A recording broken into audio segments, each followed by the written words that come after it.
রায়পুর গ্রামে এক কৃষকের ছিল দুই যমজ ছেলে। ছেলে দুটি ছিল খুব দুষ্টু।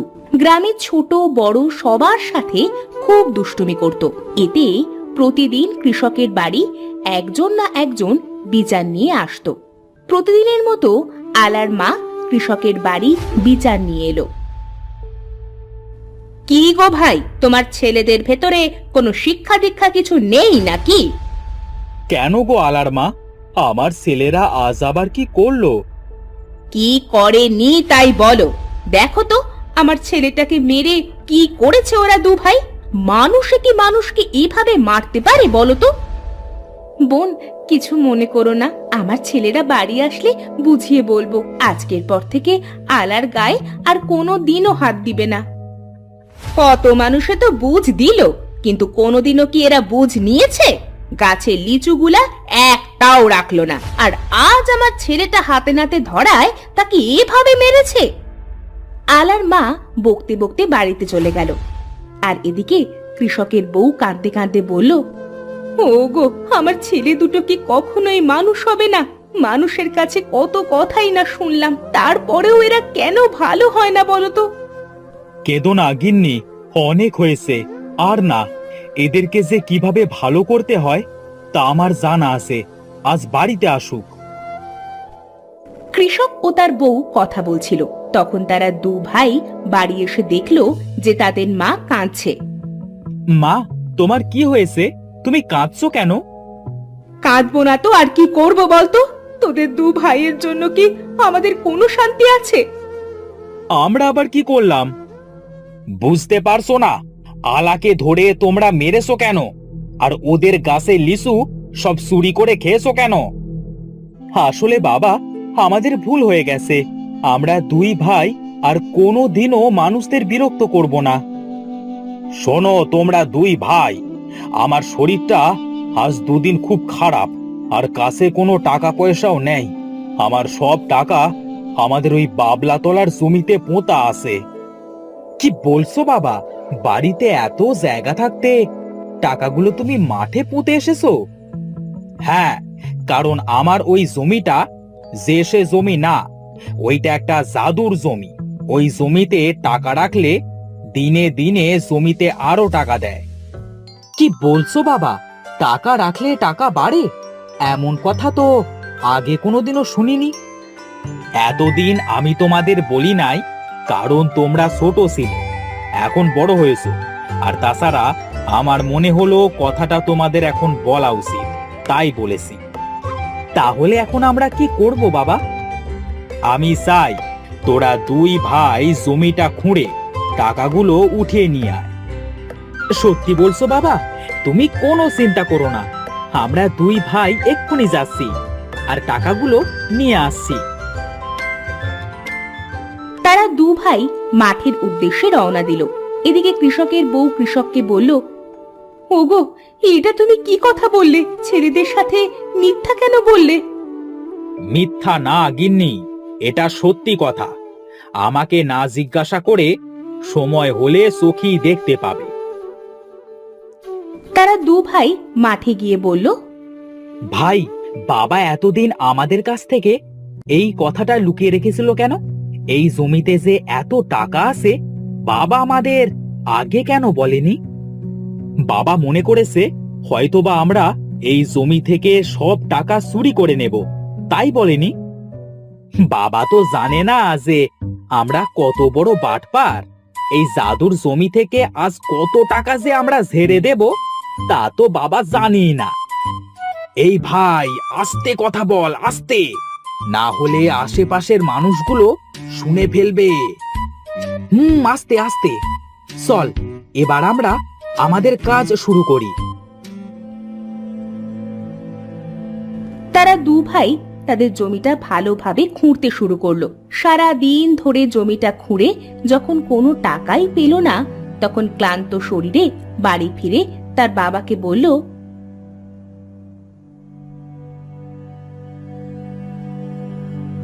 বাবা, আমরা সারা দিন ধরে জমিটা খুঁড়লাম, খুব ভালোভাবে খুঁড়লাম, কিন্তু কোথাও তো টাকা দেখতে পেলাম না। হ্যাঁ বাবা, তুমি কি আমাদের মিথ্যে বলেছো? শোনো গিন্নি, আমার ছেলেদের কথা শোনো। আরে পাগল, তোদের বাবা কি মিথ্যে বলতে পারে? বয়স হয়েছে, তাই হয়তো মনে রাখতে পারি না। মানে কি? তাহলে সারাদিন কি আমাদের এই পরিশ্রমটা বৃথা গেল? বৃথা কেন যাবে? টাকা তো ওই জমিতে নেই, আমাদের বাড়ির পাশে এই জমিটায় আছে। আমি তো কতদিন ও টাকা ওঠাইনি, সব জমা করে রেখেছি তোদের জন্য, যেন তোরা বড় হয়ে বেশি করে টাকা পাস, আর সেই টাকা দিয়ে ভালো একটা কাজ করতে পারিস। বাবা, আমাদের এই জমিটা তো ফেলনাই থাকে, তোমার হয়তো ভুল হয়েছে, টাকা আমাদের এই জমিতেই আছে। হ্যাঁ বাবা, এই তবে শোন, জমিটা এবার কিন্তু বেশি করে খুঁড়িস, ঠিক একটা পুকুর যতটুকু গভীর হয়, না হলে কিন্তু টাকা পাবি না। আচ্ছা বাবা, আমরা যাচ্ছি।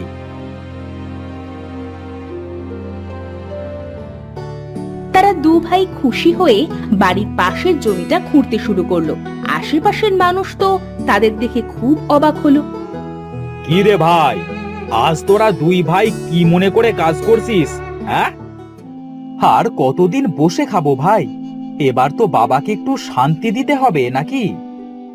হ্যাঁ, ঠিক বলেছিস ভাই, কাজ করে খা, কাজ করে খা, কাজের বিকল্প কিছুই নেই। তোদের আজ দেখেও আমার খুব ভালো লাগছে। আচ্ছা, তোরা কাজ কর, পরে কথা হবে, কেমন? জহির সেখান থেকে চলে গেলে তারা দু ভাই হাসতে হাসতে বলল, ভাই অনুপ, আজ কিন্তু আমরা টাকা খুঁজে বের করবই। আমাদের আজ আরো ভালোভাবে কাজ করতে হবে। হ্যাঁ ভাই, তাড়াতাড়ি কাজ কর। তারা দু ভাই মন দিয়ে মাটি খুঁড়তে লাগলো। মাটি খুঁড়তে খুঁড়তে একটা পুকুর কেটে ফেললো, কিন্তু টাকার কোনো হদিশ মিলল না। তখন অরুণ বলল, ভাই, বাবা মনে হয় আমাদের বোকা বানিয়েছে।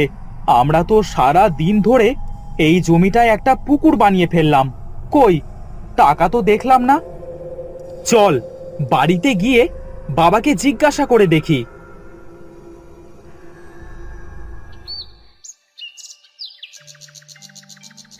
তারা দু ভাই আজ মন খারাপ করে বাড়িতে গেল। তাদের দু ভাইয়ের মন খারাপ দেখে তাদের বাবা বলল, কি হলো তোমাদের দুই ভাইয়ের আজ মন খারাপ কেন?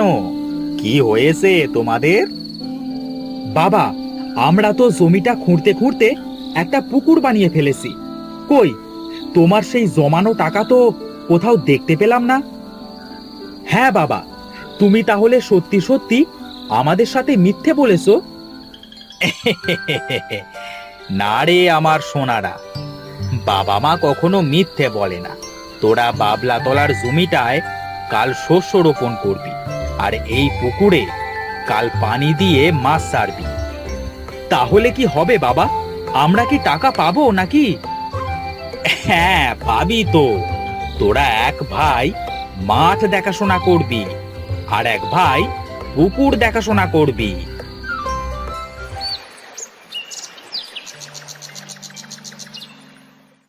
পরের দিন তারা দু ভাই দু কাজে নেমে পড়ল।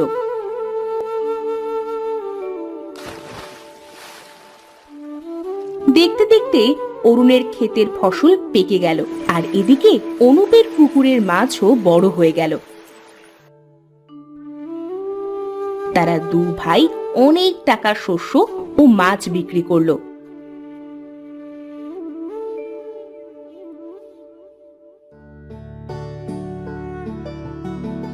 সেদিন তারা খুব খুশি হলো। তাদের খুশি দেখে কৃষক বলল, এবার তোরা কি তোদের সেই জাদুর জমির লুকোনো টাকাগুলো পেয়েছিস বাবা?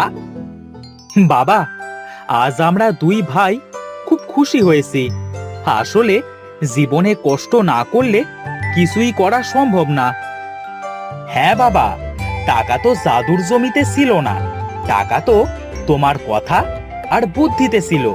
আমাদের এত সুন্দর একটা বুদ্ধি দেবার জন্য তোমাকে ধন্যবাদ। ওগো, তোমার মাথায় এত বুদ্ধি আগে তো জানতাম না। তোমার বুদ্ধি দিয়ে আমার ছেলে দুটোকে ভালো করলে, আজ যে আমার খুব খুশি লাগছে গো। গিন্নি, সন্তান যদি খারাপ হয়ে যায় তবে তাকে বকাঝকা করে নয়, বুদ্ধি দিয়ে খারাপ পথ থেকে ফিরিয়ে আনতে হয়। আর আমি সেই কাজটাই করেছি। বাবা, তোমার দুই ছেলেকে নিয়ে আর চিন্তা করতে হবে না। এখন থেকে আমরা আর কারোর সাথে দুষ্টুমি করব না, সব সময় কাজ করব আর তোমার জাদুর জমি থেকে টাকা রোজগার করব।